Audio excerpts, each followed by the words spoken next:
আমি আপনাকে বোঝাতে চেয়েছি ও বাপজিনা, খুব ভালো করে শুনবেন। আমি বারবার করে বলছি, আপনি বলবেন আমি দাদা পীর রহমাতুল্লাহ আলাইহির মুরিদ, অবশ্যই ভালো, অবশ্যই ভালো, কিন্তু হিসাব করে দেখা যায় দাদা হুজুর আপনাকে চেনেন না, আর আপনিও দাদা হুজুরকে, ঠিক না ঠিক? হিসাব তো তাই। চলেন আপনাকে বলছি, বারবার করে বলছি, আপনি হাতে হাত দিয়ে তরিকা মাস করে নাও। তরিকা যদি মাস করো, তরিকা মাস করলে আপনার চেহারার গঠন আলাদা হয়ে যাবে, আপনার পোশাক, আপনার কথাবার্তা, চলন বলন, আপনার সংকেত আলাদা হয়ে যাবে। ফের আমি আপনাকে বলছি বাবা, তরিকা যদি মাস করো, ভালো ব্যক্তির সঙ্গে সম্পর্ক হয়ে যাবে। আমার নামাজ পড়তে হবে, হুজুরির কল, আপনি যে পীর সাহেবের হাতে হাত দিয়ে মুরিদ হবে, চলতে ফিরতে সেই পীর সাহেবের কথা স্মরণ রাখতে হবে, তার কথাটা খেয়াল রাখতে হবে, তার মুখের আকৃতি, চেহারা, ফেসটা আপনাকে স্মরণে বরণে রাখতে হবে, তার প্রতি মিল মহব্বত হয়ে যাবে। এবার আপনি কি করবেন, মাগরিবে আপনাকে একটা জিকির দেবে, জলি জিকির, জলি জিকির। আপনি নিয়াত করবেন, আমি আমার কলব দিকে মতওয়াজ্জা আছি, আমার কলব জনা পীর সাহেব হুজুর কেবলা, দাদা পীর সাহেব কেবলা কলব দিকে মতওয়াজ্জা আছি, দাদা পীর সাহেব কেবলার কলব হইতে চিস্তিয়া তরিকা নফি ইসবাতের জলি জিকিরে ফায়েদ আমার কলবে আসো। আপনি আল্লাহ লা ইলাহা ইল্লাল্লাহ বলে জিকির করবেন। আপনি 100 বার জিকির করলেন, আলহামদুলিল্লাহ, ভালো। আপনি এবার এশার নামাজে দরুদ শরীফ তওবা পাঠ করে দোয়া করলেন, দোয়া করার পর আপনি জিকির করলেন, জিকির আপনি দেখা যায় দরুদ শরীফ পাঠ করলেন। আপনি নবীর প্রতি দরুদ শরীফ পাঠ করার পর আল্লাহ নবী দিদার পেলেন না, তবে নবী বললেন কোন ব্যক্তি যদি আমার দিদার পায়, ওই ব্যক্তি যেন হালাল খাদ্য খায়, দুই ঠোঁটের মাঝখানে, দুই পাশার মাঝখানে ইজ্জত আর জবানটা যেন হেফাজত রাখে, আমার দিদার হয়ে যাবে। আল্লাহ নবী যদি একটা বার দিদার নসিব হয়ে যায়, নবী আমার বললেন আমার সুরাত পৃথিবীর কোনো ইবলিস শয়তান ধরতে পারে না। আমার যারা একটা বার দিদার পেয়ে যাবে, ওই ব্যক্তি দুনিয়ার কোনো টেনশন নাই, মরণে কোনো টেনশন নাই, কবরে কোনো টেনশন নাই, হাসরে টেনশন নাই, জাহান্নামে যাবার কোনো টেনশন নাই। হাসরের ময়দানে আনা সাইয়্যিদু উলদি আদম ইয়াউমাল কিয়ামা, যারা দুনিয়াতে নবী নবী করেছে, হাসরের ময়দানে আমি রাসূল আমার জবান থেকে উম্মতি উম্মতি বার হবে, আনা আউয়ালু শাফিঈন, ওই উম্মতকে প্রথম জান্নাতে দেওয়ার জন্য আমি রাসূল সুপারিশকারী হয়ে যাব। আর একটু জোরে বলেন সুবহানাল্লাহ।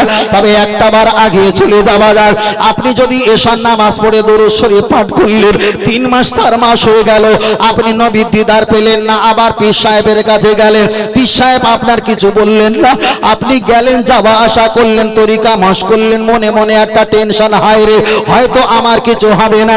আপনি এবার ফজরের নামাজ পড়ে আর একটা তরিকা মাস করবেন, আপনি ওজিফা পাঠ করবেন, আল্লাহুম্মা সাল্লি আলা সাইয়্যিদিনা মুহাম্মদ সাইয়্যিদুল মুরসালিন ওয়া মুহয়ি সুন্নতি শাইখে মুঈনুদ্দিন চিশতি ইমামুত তরিকতিল আউলিয়াইল কামিলিন। এইটা যখন ওজিফা আপনি 100 বার 150 বার 100 বার পড়তেই থাকবেন, প্রতিনিয়ত যখন পড়তে থাকবেন, নবীর সঙ্গে যদি দিদার হয় নসিবটা ভালো, তাও যদি না হয়, খাজা হুজুর হলো দেখা যায় চিশতিয়া তরিকার আমির, ওনার সঙ্গে যদি একটা বার দিদার হয়ে যায়, তোমার হাতটা ধরে খাজা হুজুর নবীর সঙ্গে পরিচয় করিয়ে দেবে। আর একটু জোরে বলেন সুবহানাল্লাহ। যদি বলেন কেন, আপনি যদি আল্লাহকে পেতে চাও, নবীকে পেতে চাও, ও আমার সোনা মানিকেরা, আল্লাহকে নবীকে পেতে গেলে মসজিদে গেলে আল্লাহকে নবীকে পাওয়ার সম্ভাবনা হতে পারে। মসজিদের ইমাম সাহেবের কাছে গেলে উনি আপনাকে নামাজ শিক্ষা দেবে, আল্লাহ আর নবী নাও পেতে পারেন। আপনি যদি একটা হাফেজের কাছে যাও, উনি কোরআন শিক্ষা দেবে, আল্লাহ আর নবীকে নাও পেতে পারেন। আপনি একটা গজল শিল্পীর কাছে গেলে আপনাকে গজল শিক্ষা দেবে, আল্লাহ আর নবী পাওয়ার মাধ্যমটা তার জানা নাই। আপনি বক্তা ওয়াইজিনের গাড়িতে ঘুরলে আপনি ওয়াজ নসিহত শিখতে পারবেন, কিন্তু আল্লাহ আর নবী পাওয়ার সিস্টেমটা আপনার জানা নাই, তারও জানা নাই। তাহলে আল্লাহকে আর নবীকে পাওয়ার জন্য একটাই জায়গা, যারা আল্লাহকে আর নবীকে পেয়েছে, ওদের সঙ্গে সুসম্পর্ক যদি রাখা হয়, ওরা যে রাস্তায় আল্লাহ আর নবীকে খুঁজেছে, ওই রাস্তায় যদি আপনিও সবর করে সবক পালন করেন, ওই রাস্তায় থাকলে সম্ভব আল্লাহ আর নবীকে পাওয়া। জোরে বলেন সুবহানাল্লাহ। আর একটু জোরে বলেন সুবহানাল্লাহ। চলেন একটা বার আগিয়ে যাওয়া যায়। আপনি যদি খাজা হুজুর রহমাতুল্লাহ আলাইহি হুজুরের যদি একটা বার দিদার নসিব হয়ে যায় আমার ভুল ত্রুটিকে ক্ষমা করবে। দেখতে পাওয়া যাবে হুজুরের মাথায় একটা পাগড়ি আছে, সুন্দর করে পাগড়িটা আমার চাইতে অনেক মোটা। আপনার সঙ্গে মসাবা করলো, নামটা লিখে দিয়ে দিল, মানে আপনি একটা লতিফা আপনার জারি হয়ে গেল, একটা লতিফা কমপ্লিট হয়ে গেল। এমন করে যখন 10 বার দিদার হয়ে যাবে, 10টা লতিফা কমপ্লিট হয়ে গেলে একটা তরিকা মশ হয়ে গেল। এবার পীর সাহেব আপনাকে দেখা যায় দ্বিতীয় তরিকা দেবে। আপনি মুজাদ্দিদ আল ফিসানি রহমাতুল্লাহ আলাইহির এই তরিকা, কিংবা বাহাউদ্দিন নকশবন্দি রহমাতুল্লাহ আলাইহির এই তরিকা দেবে।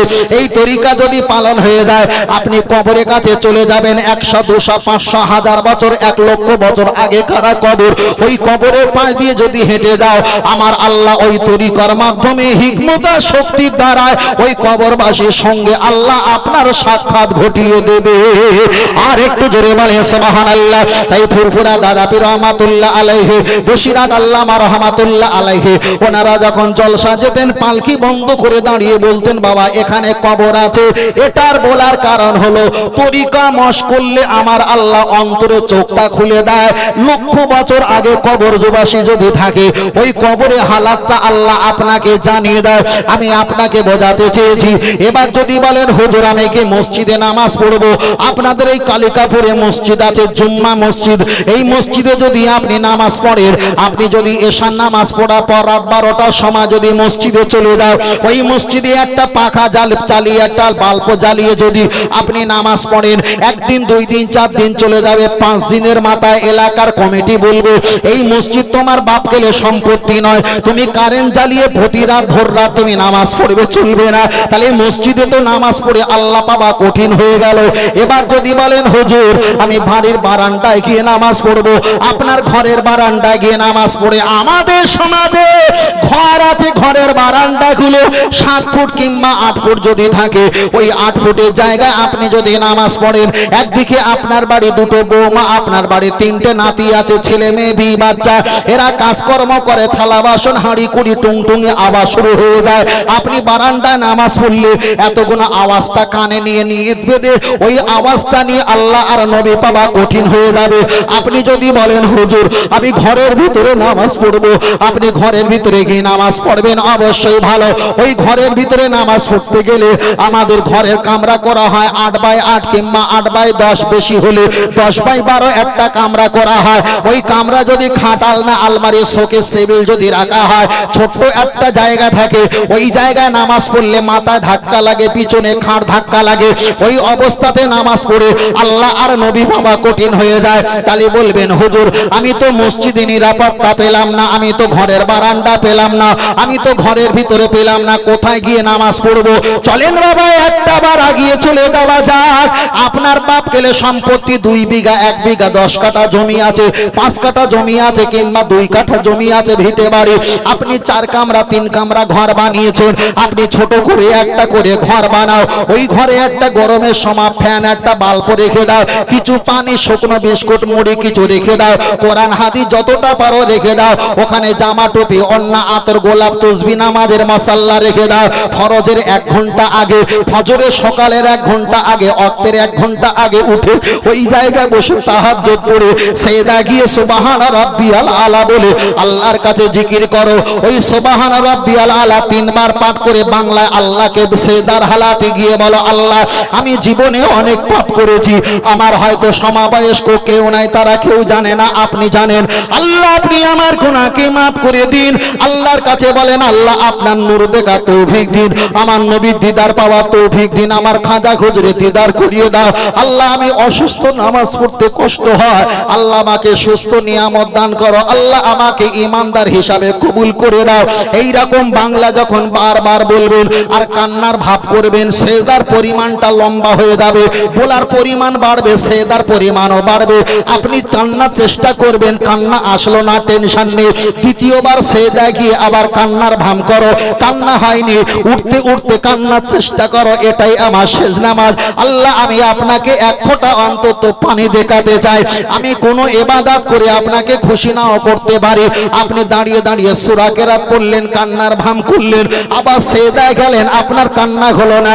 1 মাস করলেন, 2 মাস করলেন, 3 মাস করলেন, একটা সময় আসবে আল্লাহর নাম জপবে না, সে সেজদায় যাবেন, নামাজে যাবেন, কানতে কানতে রুকু করবেন, কানতে কানতে সেজদা করবেন, কানতে কানতে উঠবেন, নামাজে সূরা পড়বেন কানতে কানতে।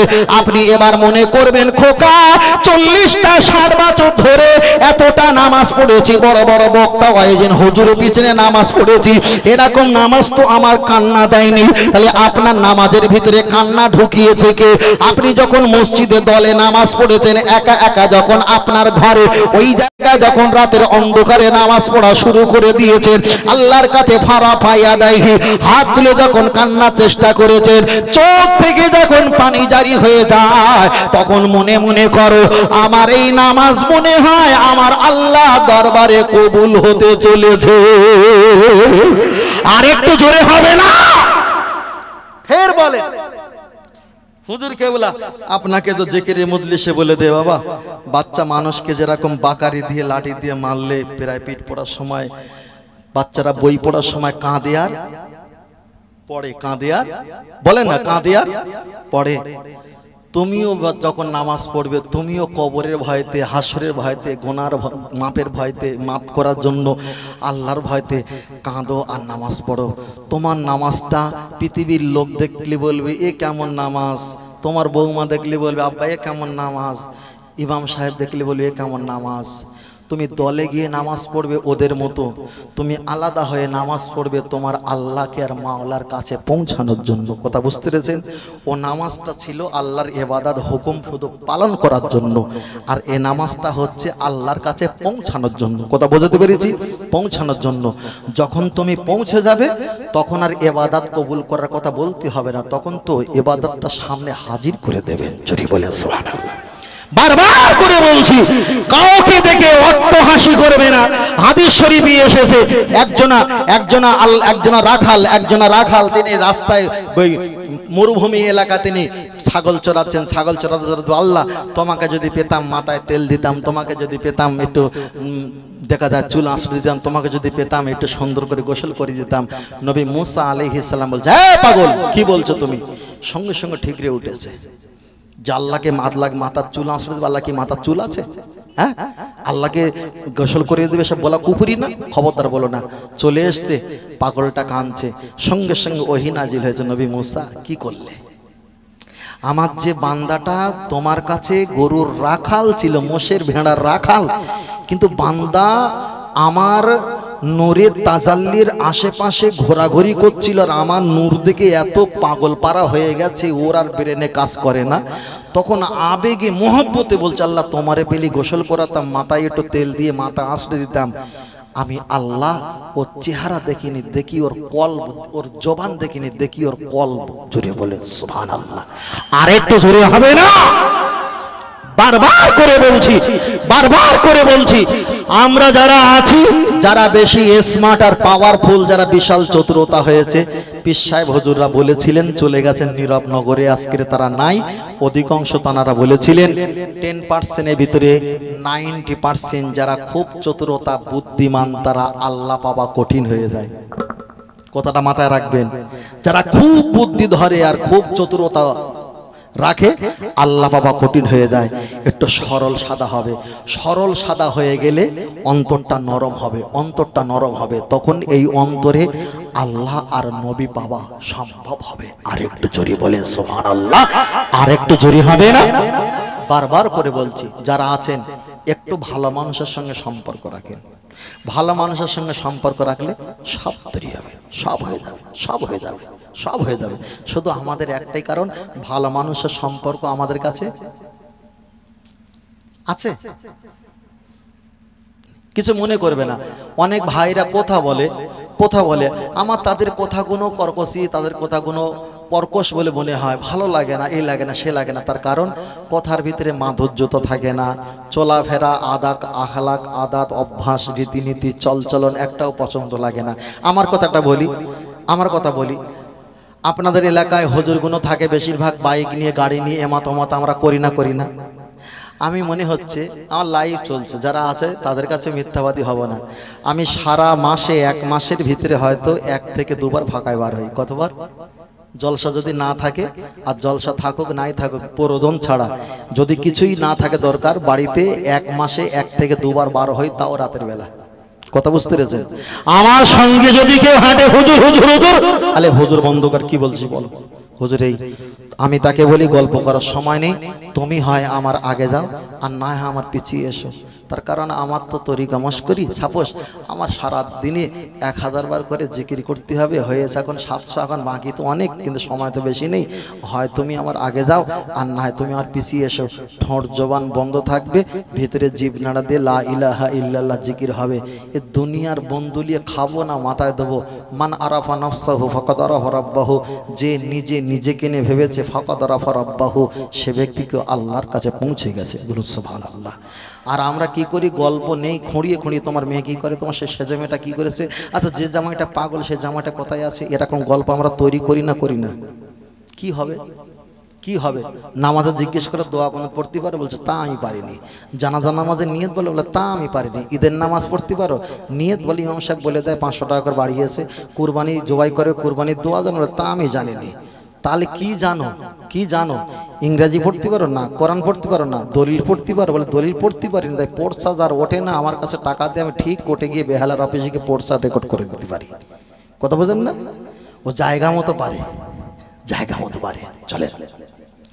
চলেন আমি আপনার কাছে আর বেশিক্ষণ থাকবো না, এখনই আপনার কাছ থেকে বিদায় নিয়ে চলে যাব।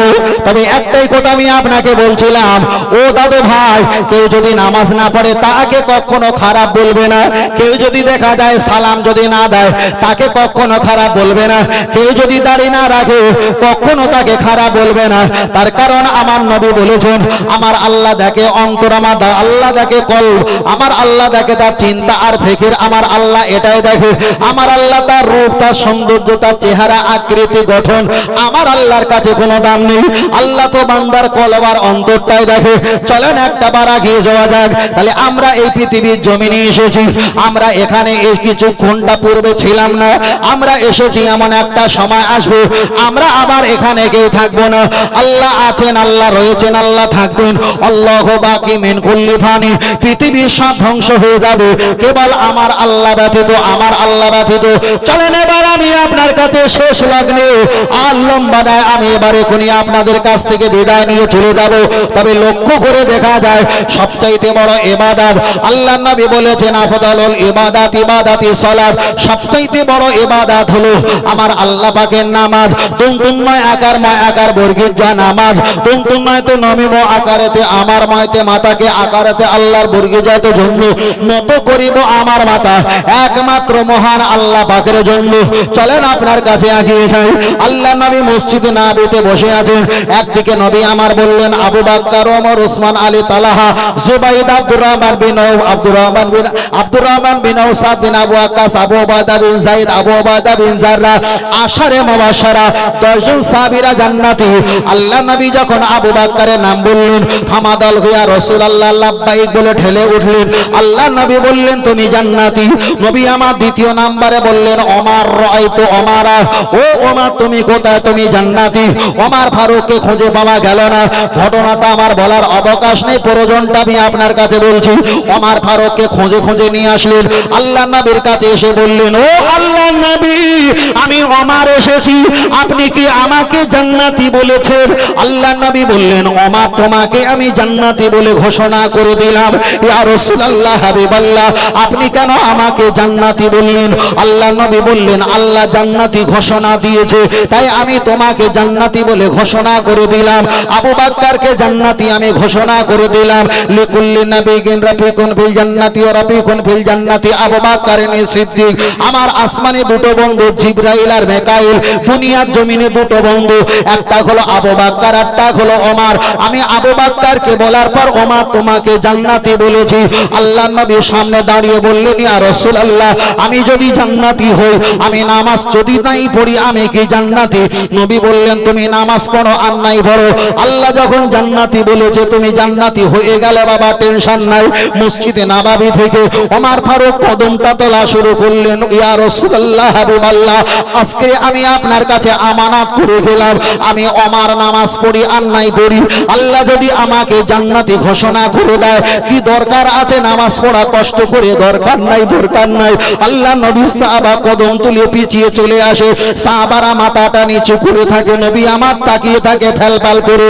ইয়া রাসূলুল্লাহ, আজকের হয়তো সে দেখা যে ওমরের ওসিলায় লা ইলাহা ইল্লা আনা ফাবুদুনি ওয়া আকিমুস সালাতা আলা যিকরি, যে ওমরের ওসিলায় আমার বোনটাকে মেরেছিলাম, বোনাইটাকে হত্যা করেছিলাম, কাবায় গিয়ে প্রথম আসরের নামাজ আমার ওসিলা হয়েছিল, আজকে সেই ওমর মসজিদে নববী থেকে চলে গেলাম, আর হয়তো দেখা হবে না। কেন? আপনি বলেছেন আমি যা বলি বানিয়ে বানিয়ে বলি না, আল্লাহ যেটা বলেন সেটাই আমি বলি। তাহলে আমি যদি নামাজ পড়ি আর নাই পড়ি জান্নাতি যদি হয়ে যায়, আমি আজ থেকে কথা দিলাম নামাজ পড়বো না। আবু বকর ওমর ফারুক যখন মসজিদে নববী থেকে একের নিচের পটে নেমে চলে আসলেন, জিবরিল এসে হাজির হয়ে গেলেন। ইয়া রাসূলুল্লাহ, আপনি আর নয়ন ভরে তাকাবেন না, আপনার চেহারাটা মলিন করবে না, আপনি বলেছেন নামাজ পড়ুক আর নাই পড়ুক ওমর জান্নাতি, কথাটা সত্য। আল্লাহ এক্ষুনি আবার আর একটা নিয়ম জানিয়ে দিয়েছে, ওমরকে শুনিয়ে দাও, ওমর তুমি জেনে রেখে দাও, তুমি নামাজ পড়ো আর নাই পড়ো তুমি জান্নাতি, কথাটা যেমন ঠিক আল্লাহ এক্ষুনি আমাকে জানিয়েছে। তবে যারা সত্যকারে নামাজি হবে, সত্যকারে যারা জান্নাতি হবে, জান্নাতি হবে, ওরা আজান শুনে নামাজ কাজা করে শুয়ে থাকতে পারবে না। ওমর ফারুকের টেনশন বেড়ে গেল, বাড়ি চলে গেলেন, ঘুমিয়ে পড়লেন। প্রতিনিয়ত যেমন জাগ্রত হয় জাগ্রত হয়ে গেল, মাথায় এবার চিন্তা আসলো, হায় রে নবী বলেছে নামাজ পড়ো আর নাই পড়ো জান্নাতি। আবার তিনি শুয়ে পড়লেন, আবার চিন্তা করলেন নবী তো আমাকে বললেন যারা সত্যকারে জান্নাতি হবে আজান শুনে নামাজ কাজা করে ঘুমাতে পারবে না। আবার ওমর ফারুক ঠেলে উঠলেন, একবার ঘুমায় একবার ঠেলে ওঠে, আর স্থির হয়ে থাকতে পারে না। মসজিদে নববীতে হাজির হয়ে যায়, একদিকে খিড়কি দরজা জানালা বন্ধ। ওমর ফারুক চিন্তা করলেন, আল্লাহ আমি কি রাসূলের পিছনে নামাজ পড়তে পারবো না? এদিকে নবী আমার কিরাত পড়া শুরু করলেন, ইয়াকা নাবুদু ওয়া ইয়াকা নাস্তাইন, এত দূর পর্যন্ত তেলাওয়াত শুরু হয়ে গেছে। ওমর ফারুক দোনো আইডিয়া কোন দুটো হাত দিয়ে একটা দরজাটা ভেঙে চুরমার করে টান মেরে ফেলে দিয়ে ইলা শাহামাতি উদুনাইহি তাকবীরের সঙ্গে আমার ওমর ফারুক তিনি নামাজের মুসাল্লায় মুসল্লিদের সঙ্গে দাঁড়িয়ে গেলে। আল্লাহ নবী ডান দিকে বাম দিকে সালাম ফিরিয়ে জিজ্ঞাসা করলেন, কে এমন করে মসজিদে নববীর দরজাটা ভাঙচুর করে দিয়েছো? বাবা আমি মুহাম্মদ সাল্লাল্লাহু আলাইহি ওয়াসাল্লাম বলেছিলাম কেউ যদি মসজিদে দান করে, মান বানা লিল্লাহি মাসজিদান বানাল্লাহু লাহু বাইতান ফিল জান্নাহ, কেউ যদি টাকা দিয়ে অর্থ দিয়ে সহযোগিতা দিয়ে আল্লাহর ঘরে কেউ যদি দান করে, আমার আল্লাহ তার কুদরতি হাত দিয়ে জান্নাতের ভিতরে স্পেশাল একটা জান্নাতি ঘর বানিয়ে দেবে। আর একটু জোরে বলেন সুবহানাল্লাহ। ওমর ফারুক দাঁড়িয়ে উঠে বললেন, ইয়া রাসূলুল্লাহ আমি ওমর আজকে আপনার মসজিদে নববীর দরজাটা ভেঙে চুরমার করে দিলাম, ওমর তুমি কেন ভাঙলে জবাব দাও। আল্লাহ নবীকে বললেন, হুজুর আপনি আগে জবাব দাও, আপনি তো এই মসজিদে নববীতে বললেন নামাজ পড়ার সময় কেউ কোনোদিন দরজা জানালা বন্ধ করে নামাজ পড়বে না, এটা হলো মাকরুহ, এটা চলবে না। আপনি কেন বন্ধ করে দিয়ে নামাজ পড়লেন? এটা কি আপনার পৈতৃক সম্পত্তি? আপনি কেন এটা করলেন? জবাব দাও। নবী আমার জবাব দেওয়া শুরু করলেন, এই ওমর জেনে রেখে দাও আমি এই কারণে বন্ধ করেছিলাম, তুমি যখন বলেছিলে আমি নামাজ পড়তে আসবো না, আল্লাহ আমাকে জান্নাতি ঘোষণা করে দিয়েছে, তাই আমার মনে বড় ভয় হয়েছিল ওমর যখন মসজিদে আসবে না, বেদিন কাফেরদের কানে আওয়াজ চলে গেছে, ওরা ক্ষতি করবে কিনা এই ভয়তে আমি মসজিদের দরজা জানালাগুলো লক করে দিয়েছিলাম। আর একটা কারণে আমি লাগিয়েছি, আল্লাহ আপনি যদি আমার পক্ষে হয়ে থাকো, ওমরকে মসজিদ ঘুম থেকে জাগ্রত করবে, এই মসজিদের জানালা দরজা আমি লাগিয়ে দিলাম। ওমর যদি আমার পক্ষে হয়, আপনি যদি আমার পক্ষে হও, ওই ওমর আমার পিছনে ইত্তেবা করে আমাকে ইমাম উনি দেখা যান লেবার হিসাবে প্রমাণ করার জন্য হয় জানালায় না দরজা ভাঙচুর করে আমার পিছনে তিনি ইত্তেবা করবে। ওমর তুমি যখন দরজা ভেঙে দিয়ে আমার পিছনে যখন ইত্তেবা করে দিয়েছো, এখানে প্রমাণ হয়ে গেল আনা বুইস্তু মুআল্লিমান, পৃথিবীতে যারা এসেছিল যারা এসছে এরপরে যারা আসবে আমি মুহাম্মদ সাল্লাল্লাহু আলাইহি ওয়াসাল্লাম তাদের প্রত্যেকের শিক্ষক হয়ে গেলাম। আর একটু জোরে বলেন সুবহানাল্লাহ।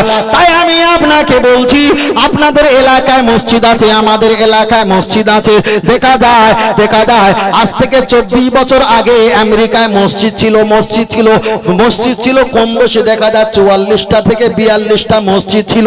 বর্তমান 2026 সালে আমেরিকার জমিনে মসজিদ হয়েছে 45 থেকে 46 হাজার। আল্লাহ পাকের খাস খাস রহমতে মসজিদ ওখানে হাজির হয়েছে। আর একটু জোরে বলেন সুবহানাল্লাহ। ইতালিতে মসজিদ হলো 9 থেকে 11টা।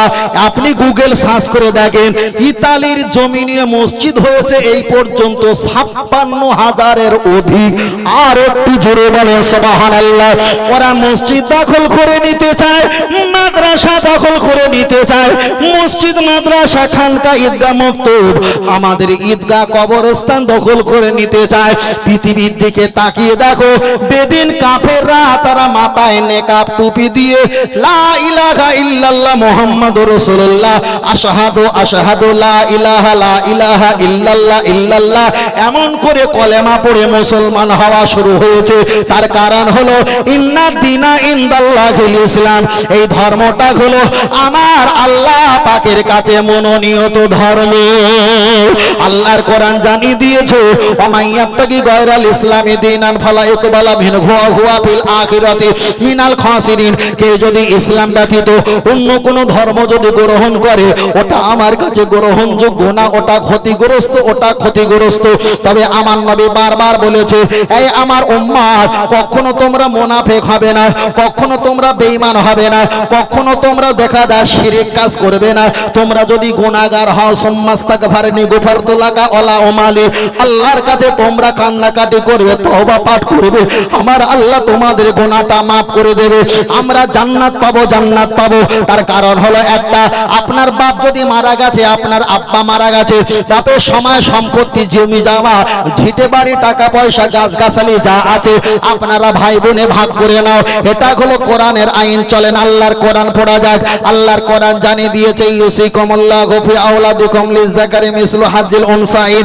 আল্লাহর কোরআন জানিয়ে দিয়েছে, তোমাদের যদি আব্বা মা মারা যায়, ভিটে বাড়ি জমি জমা ঘর বাড়ি ইমারত যা আছে, ছেলে আর মেয়ে কম বেশি হলেও তোমরা ভাগ পাবে। তাহলে দুনিয়ার জমিনে যদি আব্বা মারা যায়, আব্বা মায়ের সম্পত্তি ছেলে মেয়ে যদি ভাগ পায়, আমার আপনার আদি পিতা বাপের নাম কি? নবী আদম, মা হাওয়া আলাইহিস সালাম। আল্লাহ তাদেরকে জান্নাত দিয়েছে, জান্নাত থেকে তাদেরকে বার করে দিয়েছে।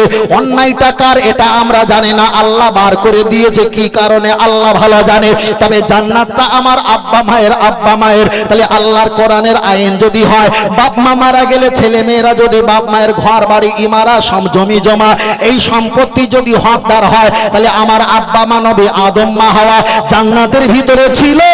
আমরা হাজার গুনাহগার হয়ে গেলে আমার আল্লাহ পাকের আদাল্লাহ তাকনা তুমি রহমাতিল্লাহ, তোমরা যতই বড় গুনাহগার হয়ে আসো না কেন, আমার রহমতের দিকে ফিরে তাকাও। তোদের বাপের সম্পত্তি জমি জামা ঘর বাড়ি ইমারত জান্নাতের বাগান আমি আল্লাহ তোদেরকে দান করে দেব।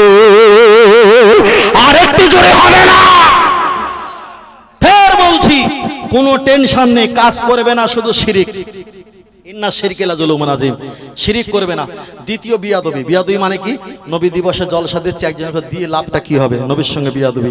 আল্লাহর সঙ্গে বিয়াদবি করলে ক্ষমা হয়, নবীর সঙ্গে বিয়াদবি করলে ক্ষমা হয় না। তৃতীয় নাম্বার হলো কি? মুনাফিক। কোরআন বলেছে, ওয়ালা তুসাল্লি আলা হাদি মিনহুম মাতা আবাদা। মুনাফিক মারালে জানাজা পড়া হারাম। ওয়ালা তাকুম আলা কবরিহি, কবরের কাছে যাওয়া হারাম। ওয়ালা ইস্তাগফির লাহুম ওয়ালা তাস্তাগফির লাহুম, তার জন্য দোয়া দরুদ পড়া হারাম। ইন তাস্তাগফির লাহুম 70 মাররাতান, তার জন্য 70 বার হাত তুলে দোয়া করলে দোয়া কবুল হবে না। তাহলে শিরিক করবে না, বিয়াদবি করবে না নবীর শানে। আর একটা হলো কি? ওই ভুলে গেছি, বলেন। হ্যাঁ, মুনাফিকি করবেন না। এই কটা না করে যদি গুনাহগার হয়ে যদি কবরে যাও, আমরা ধনী, আমরা গরিব না। একটু জোরে বলেন, আর একটু জোরে হবে না? খোদার কসম করে বলছি, আমরা গরিব নয়, আমরা ধনী, আমরা ধনী। নবী আদমের সন্তান ছিল 140টা। কটা? 140টা। 140টা ভাই বোনে বিয়ে করে সব দুনিয়া থেকে মারা গেছে। মেজে ছিল কে? নবী শীষ। নবী শীষ বিয়ে করেছিল জান্নাতের হুরের সঙ্গে। আল্লাহ পাঠিয়েছিল জান্নাতের হুর আর নবী শীষ স্বামী স্ত্রী মেলামেশা করেছে। যতটা সন্তান বাচ্চা হয়েছে সবকটা আমি আর আপনি। আর একটু জোরে বলেন। তাহলে নবী আদম মা হাওয়া, এটা হিসাব কত? আমাদের বাপ মা একদিকে, আবার অপরদিকে বাপ মা না, এটা হলো আমার দাদা আর দাদি। আর 140 240 জনের পরে নবী শীষ ছিল। ওনার ঔরজা সন্তান তারা হলো আমি আর আপনি তাহলে বাপের সম্পত্তি পাবো, দাদুর সম্পত্তি পাবো, মা ছিল জান্নাতের হুর গেলেমান, তানারও ভাগের সম্পত্তি পাবো। আর আমার নবী জান্নাত দেখে এসছে, মেয়েরাজের রাত্রে কোন জান্নাতে থাকবো সেটাও দেখে এসছে, ও সম্পত্তিটা আমরাও পাবো।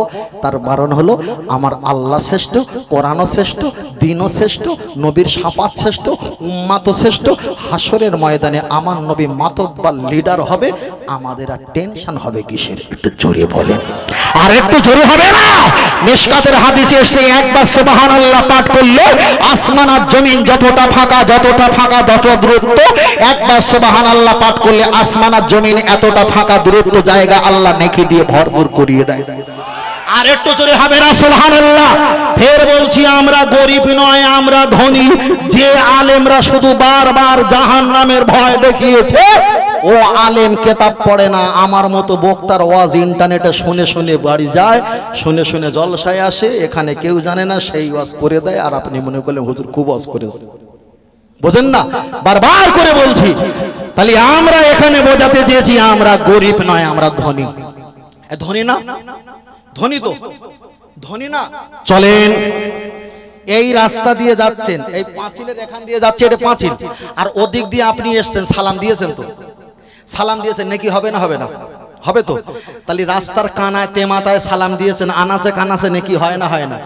রাস্তায় পাথর পড়েছিল, লাথি মেরে ফেলে দিয়েছেন, সাতগারে নাকি হবে না? হবে না?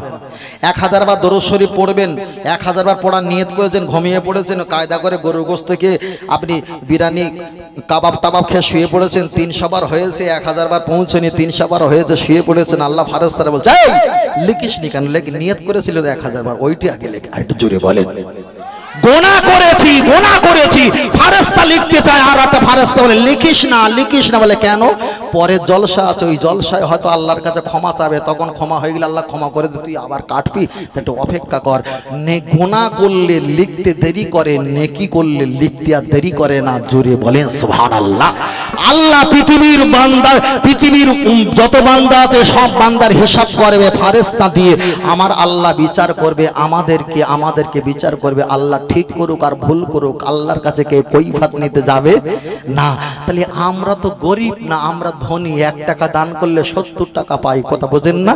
একটা পশু জবাই করলে যতটা পশম অতটা সওয়াব পাই। শুধু শেষ না, আমরা ফুলসিরাতে যখন পার হব, পশু যদি কবুল হয়ে যায়, ওই পশুর সঙ্গে আল্লাহ কাঁধে করে বসিয়ে ফুলসিরা বিজলি গতিতে আল্লাহ পার করিয়ে দেবে। আমরা তো গরিব নয়। আমাদের সন্তান ছোটবেলায় মারা গেলে জান্নাতের ভিতরে ওরা আমাদের সেবিকা হবে, ওরা বাবুর্চি হিসাবে খেদমত করবে। আমরা তো গরিব নয়। আমাদের বাপ মা মারা গেছে, রব্বির হামহুমা কামা রাব্বায়ানি সাগীরা, বলতেও পারিনি, আমরা বেশি কোরআন পড়তে পারিনি। চোখ থেকে 1 ফোঁটা পানি বার করে যে রসুল বলেছে সুম্মাস্তাগফিরনি গফারতুল্লাকা, আল্লাহ রসুল বলেছে লা ইয়ালিজুন নারা বাকামিন খাশিয়াতিল্লাহ। চোখের 1 ফোঁটার পানির কারণে জাহান্নামের আগুনটাকে আল্লাহ হারাম করে দিয়েছে। তাহলে আমরা তো গরিব না, আমরা তো ধনী। জোরে বলেন, আর একটু জোরে হবে না? একটু হাত তুলে তাকবীর দেন না, আরে তাকবীর। আর একটু জোরে হাত তুলে তাকবীর দেন না, আরে তাকবীর।